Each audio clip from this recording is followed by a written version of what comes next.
पनवेलमधील पंचशील नगर परिसरात दुपारी हाय tension electricity wire अचानक तुटून खाली पडल्याने भीषण आग लागल्याची माहिती मिळतेय।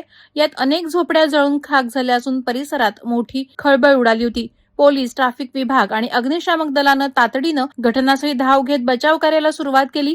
विचुंबे, गाढी नदी पूल, पोदी स्मशानभूमी, Vispute college, sector 15, Panchsheel Nagar, Shriyash hospital ते नवीन पनवेल ब्रिज या सुमारे 3 किलोमीटर परिसरात वायर लोंबकळताना दिसत होती। रेल्वे स्टेशनच्या पूर्वेकडील पार्किंग परिसर आणि रिक्षा स्टँड जवळील हाय टेन्शन टॉवरवरील तार तुटून खाली कोसळली। त्याच क्षणी झोपड्यांमध्ये आग पसरल्याचं सांगितलं जात आहे। धुराचे प्रचंड लोट आकाशाकडे झेपावल्यानंतर रेल्वे प्रवासी आणि नागरिकांमध्ये भीतीचं वातावरण पसरलं। ही घटना शाळा सुटण्याच्या आणि रिक्षा आणि स्कूल बसच्या वाहतुकीच्या वेळी घडल्याने वाहतुकीवर मोठा परिणाम झाला।